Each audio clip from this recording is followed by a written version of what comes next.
ചായ കുടി മാത്രമേ ഉള്ളൂ? വേറൊന്നും ഇല്ലല്ലോ. വേറെ എന്തെങ്കിലും വേണോ? പച്ചവെള്ളം എടുക്കട്ടെ കുടിക്കാൻ? തന്നെ കൂടെ കുടിച്ചാ മതി. ഒരു മിനിറ്റ് വെയിറ്റ്. നല്ല വല്ലോ ദേ വിളിക്കണം. എന്തേ? ഒരു ഗിഫ്റ്റ് വേണം. ഗിഫ്റ്റാ? നീ പെട്ടെന്ന് ഒരു ഗിഫ്റ്റ് വാങ്ങിട്ട് വാ. വൈകിട്ട് ഒരു കല്യാണത്തിന് പോണം. ആരുടെ കല്യാണം? അതൊക്കെ പിന്നെ പറയാം, നീ ആദ്യം പറഞ്ഞു കൊടുക്ക്. കൂടിയത് വേണോ? നല്ല സ്റ്റാൻഡേർഡ് അല്ല, നമ്മുടെയൊക്കെ സ്റ്റാൻഡേർഡിനെ പറ്റിയ ഒരു ഗിഫ്റ്റ് വേണം. എവിടെയാണ് കല്യാണം? എവിടെ? കുറച്ച് ദൂരെയാണ്. ഓ ഞാൻ ഫ്രീ ആണ്. പോനെ നിന്നോട് വാങ്ങിക്കാൻ പറഞ്ഞു. അല്ല, കല്യാണത്തിന് ഞാൻ ഫ്രീ ആണ്. ബിരിയാണി ഒക്കെ ഉണ്ടാവില്ല. അത് ശരിയാക്കാം. തൽക്കാലം താൻ പോയിട്ട് ഗിഫ്റ്റ് വാങ്ങിട്ട് വാ കേട്ടോ. പോകുമ്പോ ഒരുമിച്ച് പോവാം. ശരി. ഓക്കെ.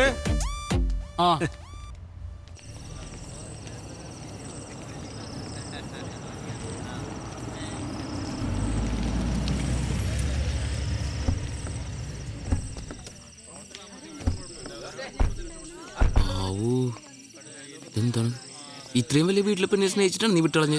മരമണ്ടൻ. അതിന് ഞാൻ ഈ വീട് ഇപ്പോഴല്ലേ കാണുന്നേ. വീടിന്റെ ഫ്രണ്ടിൽ നിന്ന് ഒരു സെൽഫി എടുത്തിട്ട് അയച്ചു തരാൻ പറഞ്ഞാൽ പോരാ? അവളെ തിരികെ പറഞ്ഞാൽ എന്ത് ചെയ്യും? ഓ ശരിയാണ്. ഡയലോഗ് അടിക്കല്ലേ.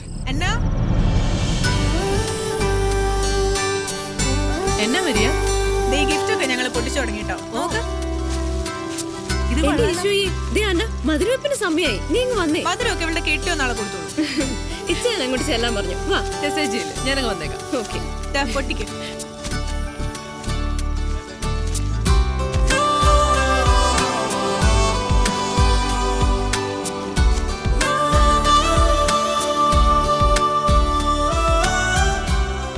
ഹലോ, നമസ്തേ. Popular radio jockeys Jerry and Madhav. Hello my friends. ഇതാബു, ഞങ്ങളുടെ ഓഫീസ് സ്റ്റാഫ്. ഹലോ. പ്യൂൺ. എന്നാ? ഓഫീസിലെ പ്യൂണാണ്. പക്ഷെ ശമ്പളം കൂടി എനിക്ക് ഇവരെക്കാളും അല്ലേ?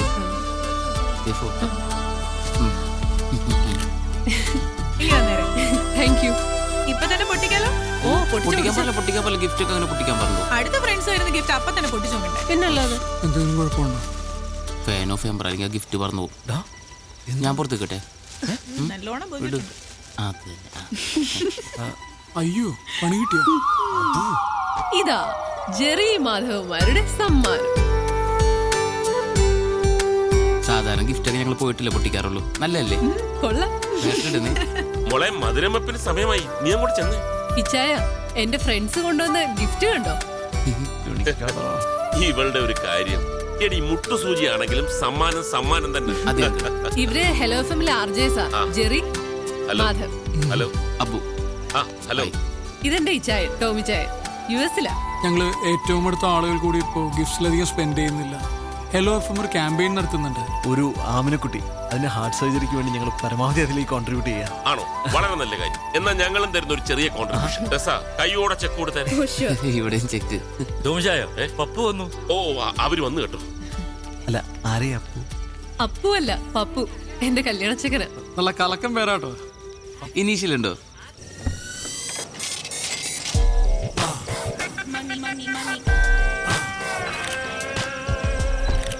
നമസ്കാരം. വന്നാട്ടെ. ഏതായാലും സംഗതി ഓക്കെ. എനിക്ക് അതൊരു നിർബന്ധമായിരുന്നു. എന്നതാ? ഈ നെക്ലസ് ഇട്ട് വേണം എന്റെ വുഡ്ബി നാളെ പള്ളിയിലെത്താൻ. ഞാൻ ജ്വല്ലറിയിൽ വിളിച്ചു പറഞ്ഞു, എത്ര പണിക്കാരെ വേണമെങ്കിലും എടുത്തിക്കോ, നാളെ വൈകുന്നേരത്തേക്കുള്ളിൽ സംഗതി കിട്ടണം. കസ്റ്റം മേഡല്ലോ. വന്നാട്ടെ, എല്ലാരും waiting. Please come. Hi Anna. Okay, this is for you. Thank you. എങ്ങനെയുണ്ട്? കൊള്ളാം. എങ്കിൽ പറ, എത്ര വില വരും? അങ്ങനെ ചോദിച്ചാ അറിയത്തില്ല. എന്നാലും ഒരു ഗസ്. ഇല്ല, എനിക്കറിയത്തില്ല. ആർക്കെങ്കിലും ഊഹിക്കാവോ? തനിക്ക് പറ്റുമോ? എനിക്ക് വാങ്ങിച്ചില്ല, വെച്ചേശുള്ളൂ. പണയം വെച്ചേ 10,200 കിട്ടും. 2 ലക്ഷം. ഒരു 3 വരും. വെച്ചേക്കുന്നു. ഇതിനെ 4,32,15,015 ഞാൻ ബാർഗൈൻ ചെയ്തു. അവസാനം എന്നതാ 25 ഡിസ്കൗണ്ട് ചെയ്തു. ഞാൻ നമ്മുടെ കുരിയച്ചനെ കൊണ്ട്, നമ്മുടെ കുരിയച്ചനെ MLA വിളിച്ചു പറയിച്ചു. പിന്നെ എന്നാന്ന് വെച്ചാ എപ്പ കൊണ്ട് വിറ്റാലും കൊടുക്കുന്ന ദിവസത്തെ മാർക്കറ്റ് വില കിട്ടും. എന്റെ അച്ചായ, നമ്മൾ ഈ റിട്ടേൺസ് നോക്കി ഇൻവെസ്റ്റ് ചെയ്യാവൂ. ഈ സാധനത്തിന് മാർക്കറ്റ് കൊടുത്താൽ എത്ര കിട്ടും? ഒന്നും കേട്ടില്ല. എന്നതാ? ഇവരെന്റെ ഫ്രണ്ട്സാ, ജെറി മാധവ്. അബു. അബു, ജെറി, മാധവ്. ഇത് ആ, ഞാൻ പപ്പു ജോസഫ് താടിക്കാരൻ. Nice to meet you. എന്നിട്ട് താടിയൊന്നും കാണാനല്ല. കൊണ്ടുന്നില്ല. അത് നന്നായി. എന്ത് ചെയ്യുന്നു? ഞങ്ങൾ FM-ൽ RJs. ശമ്പളമൊക്കെ എങ്ങനെ? മാസത്തിലൊരു 4 ചെക്ക് വെച്ച് കിട്ടും അല്ലേ? ആക്ച്വലി ഞങ്ങൾ ഹെലോ FM-ന് വേണ്ടിയിട്ട് ഒരു ഫണ്ട് റേസിംഗ് ക്യാമ്പയിൻ ചെയ്യുന്നുണ്ട്. ആമനക്കുട്ടിയുടെ ഹാർട്ട് ട്രാൻസ്പ്ലാന്റേഷന് വേണ്ടിയിട്ട്. ആ, ഞാനും കേട്ടിരുന്നു FM-ൽ എപ്പോഴും. നിങ്ങളായിരുന്നല്ലേ? അതെ. അതെ. അപ്പൊ ഇച്ചാൻ ഞങ്ങൾക്ക് കുറച്ച് ഫണ്ട് തന്ന് സഹായിക്കാന്ന് പറഞ്ഞിട്ടുണ്ട്. നിങ്ങൾ രണ്ടുപേരും ഇന്ന് തന്നെ എന്തെങ്കിലും നല്ല ഡൊണേഷൻ തരണം. അങ്ങനെയാണെങ്കിൽ നാളെ നിങ്ങളുടെ കല്യാണം ഞങ്ങൾ FM-ൽ ആഘോഷിക്കും. അതെ, അതിപ്പം എത്ര ഹൈ കൊണ്ടാണെങ്കിലും ഞങ്ങൾ സ്വീകരിക്കും. ഈ പറയുന്ന ആമനക്കുട്ടിക്ക് എത്ര വയസ്സായി? 4 വയസ്സ്. അയ്യോ, എങ്കിൽ ഇത്തിരി ബുദ്ധിമുട്ടാ. അല്ല, നിങ്ങൾ എത്ര പിരിച്ചെടുക്കുന്നത്? 15 lakhs. അയ്യോ, എങ്കിൽ 15-ഉം പോക്കാ. ഉറപ്പില്ലല്ലോ. എന്റെ ബൂ, ഞാൻ പറഞ്ഞിട്ടില്ല, നമ്മൾ റിട്ടേൺസ് നോക്കി ഇൻവെസ്റ്റ് ചെയ്യാം. ഇപ്പൊ തന്നെ ഞാൻ ഇട്ടിരിക്കുന്ന ഈ കോട്ട്, ഇത് സിറ്റി മോളിൽ. ഇതിന്റെ വില എത്രയാണെന്നറിയോ? അജയ, 12,000 rupees. ഈ സിറ്റി മോളിൽ നമ്മുടെ ഫാമിലിയായിട്ട് ഒരു വലിയ ബിസിനസ് ഡീൽ ഉണ്ടേ. മനസ്സമ്മതത്തിനിട്ട് റിങ്ങ. വില എത്രയാണെന്നറിയോ? പറ. അതെ, പുറത്തെന്റെ ഫ്രണ്ട്സ് താടിക്കാരനെ അല്ല പയ്യനെ പരിചയപ്പെടാൻ വേണ്ടി വെയിറ്റ് ചെയ്യാം. വില അല്ല, നമുക്ക് പിന്നെ സംസാരിക്കാം. വാ. പോയിട്ട് വരൂ പ്ലീസ്. ഏതാടി പതൂര്? താടി വരുന്നതിന് മുമ്പ് പോവാ. ഏയ്, ഞാൻ ഇതേപോലെ ഉള്ള സാധനങ്ങളൊന്നും എടുക്കാറില്ല. ദേ നോക്കിയേ, സ്കോച്ചിന്റെ വില പറയണണ്ട. ഇവനൊക്കെ എന്താണ് ചെയ്യേണ്ടത്? ഇവന്റെ വിചാരം നമ്മളാരും പൈസ കണ്ടിട്ടില്ലെന്നാണ്. ഇവനൊക്കെ ഉണ്ടല്ലോ അട്ടിച്ച് അവന്റെ അണപ്പല്ല് പുറത്തെടുക്കണം. ലോകത്തുള്ള ഒരു പെണ്ണിനും ഇവനെ പോലത്തെ ഒരു കൊരങ്ങനെ കെട്ടേണ്ട ഗതികേടുണ്ടാവരുത്. എത്ര പൈസ ഉള്ളവനാണെങ്കിലും എന്റെ പെങ്ങളെ കെട്ടാൻ വേണ്ടിയാണെങ്കിൽ ഇവനാണെങ്കിൽ ഞാൻ കൊടുക്കൂല. കൊടുക്കരുത്. കുറച്ചേരം കൂടി അവൻ അവിടെ നിൽക്കണമെങ്കിൽ ഇട്ടിരിക്കുന്ന ഷഡ്ഡിയുടെ വില എത്ര അവൻ ചോദിച്ചാൽ കേൾക്കും പ്ലീസ് പ്ലീസ്. കേക്കട്ടെ. എന്താ കണ്ണു കാണാൻ പാടില്ലേ? കാത് കേൾക്കാൻ പറ്റണല്ലേ? ഒന്ന് ആലോചിച്ച് നോക്കിയേ. അവൻ ആമിനെ കുട്ടീനെ കുറിച്ച് പറഞ്ഞ കേട്ടോ. അതൊക്കെ ശരിയാ, പക്ഷെ നമ്മൾ അവനെ മനുഷ്യന്റെ എന്തെങ്കിലും ലക്ഷണം ഉണ്ടോ? നോക്കിയ നീ നോക്ക് നീ കാട്ടുമാക്ക. ആരോ എന്നെ കുറിച്ച് നല്ലത് പറയുന്നു. ശരിയല്ലേ? ശരിയാണ്. അതെ. സാധാരണ നമ്മൾ മുമ്പ് പ്രേമിച്ച പെണ്ണ് നമ്മളേലും ഗതികെട്ട ഒരുത്തൻ്റെ കൂടെ പോകുമ്പോ നമ്മൾ ഭയങ്കര ഹാപ്പി ആവില്ലേ? ഇല്ലേ? അതെ. ആ നിന്റെ സ്ഥാനത്ത് ഞാനായിരുന്നെങ്കിൽ ഇവനെ പോലത്തെ ഒരു മണ ഉണാഞ്ചൻ ആ പെണ്ണിനെ ഒരിക്കലും വിട്ടുകൊടുക്കൂല. ഞാൻ കൊടുക്കില്ല. ഞാൻ ഒരിക്കലും കൊടുക്കൂലടാ. എനിക്ക് ഇപ്പോഴും തോന്നുന്നത് ഇവനിൽ നിന്ന് രക്ഷപ്പെടാൻ അവൾ എന്തൊക്കെയോ മാർഗം ആലോചിച്ചിരിക്കുന്ന പോലെ. നിനക്ക് തോന്നിയോ അങ്ങനെ? എനിക്ക് തോന്നി. എനിക്ക് തോന്നി.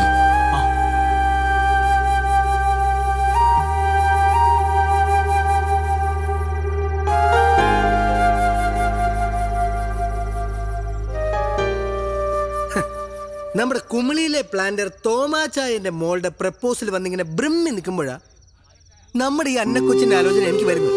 തോമാച്ചായന്റെ ഒരു ബാക്ക്ഗ്രൗണ്ട് അറിയാമേ? ഊട്ടിയിൽ 150 ഏക്കർ തേയില, കൊടകിൽ അതുപോലെ കാപ്പി, വയനാട്ടിൽ ഏലം, അങ്ങനെ എന്നാ ഒക്കെയാ. എന്നാലും ഉള്ള പറയാലോ, അയാൾ ഫ്രോഡാ. എനിക്കയാളെ വിശ്വാസമില്ല. എനിക്ക് അച്ചായനാ വിശ്വാസം. കേട്ടോ എന്നെ കുട്ടി? Now I am very happy.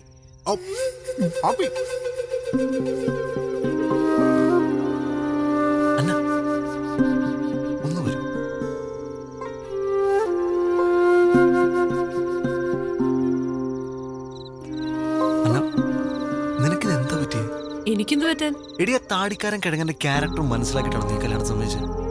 അതോ നിന്നെ ആരെങ്കിലും പെടുത്തിയതാണ് അയാളുടെ സ്വത്തും പണമോ കണ്ടിട്ട്? ജെറി എന്തൊക്കെയാ പറയുന്നേ? ഞാൻ എന്താ പറയുന്നത് നിനക്ക് നന്നായിട്ട് അറിയാം. അതുകൊണ്ട് തന്നെ സീരിയസ് ആയിട്ട് ഞാൻ പറയുന്നത്, അയാൾ നിനക്ക് ഒരു അബ്സല്യൂട്ട് മിസ്മാച്ച് ആണ്. It's not your business Jerry. It's not my business, I know that. പക്ഷെ എന്നാ നമ്മൾ കുറെ കാലം അറ്റ്ലീസ്റ്റ് നമ്മൾ നല്ല ഫ്രണ്ട്സ് ആയിരുന്നില്ലേ? എനിക്ക് നിന്റെ ക്യാരക്ടർ എന്താണ്, നീ എന്താണെന്ന്, നിന്റെ ആറ്റിറ്റ്യൂഡ് എന്താണെന്ന് ഒക്കെ നന്നായിട്ട് അറിയാം. അതുകൊണ്ട് തന്നെ ഞാൻ പറഞ്ഞു, നീ ഒരു മോശം ലൈഫിലേക്കല്ല ഒരു വൻ ദുരന്തത്തിലേക്ക് പോകുമ്പോൾ. പിന്നെ ഇതെല്ലാം കൂടെ വെച്ച് നോക്കുമ്പോൾ എനിക്ക് മനസ്സിലായി എന്താ അറിയും, നിന്റെ ഇച്ഛായനം പെട്ടിരിക്കുക. ഇത് നിന്റെ ലൈഫാണ്. നിനക്കിഷ്ടമുള്ള നിന്നെ മനസ്സിലാക്കുന്ന ഒരാളുടെ കൂടെ നീ ജീവിക്കണ്ടേ? പിന്നെന്തിനാ അന്ന് പിരിഞ്ഞ്? അത് ഒന്നിക്കാൻ, ഇവിടെ ഇങ്ങനൊരു സാഹചര്യത്തിൽ ഒന്നിക്കാൻ, ആ പെരട്ട താടിക്കാരനെയും നിന്നെ രക്ഷിക്കാൻ. അന്ന ഇതിന്റെ കോൺസിക്വൻസസ് ഒന്നും ഞാൻ ആലോചിച്ചിട്ടില്ല. നീ എന്നോട് വരുമോന്നല്ല, നീ പറഞ്ഞു.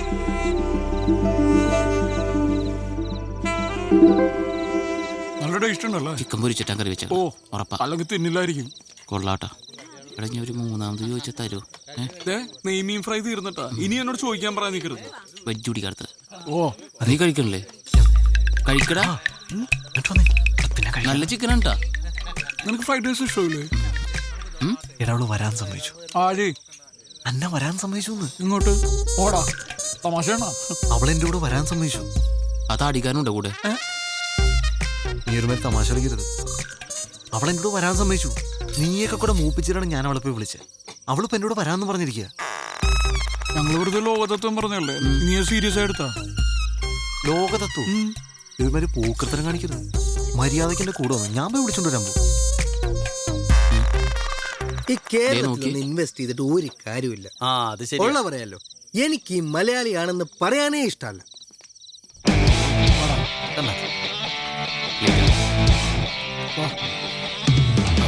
ചേച്ചി ഗിഫ്റ്റ് കൊടുക്കുമ്പോൾ സൂക്ഷിക്കണം, അപ്പൊ തന്നെ പൊട്ടിച്ചു വെക്കും. വെറുതെ നാണം കിട്ടുമോ?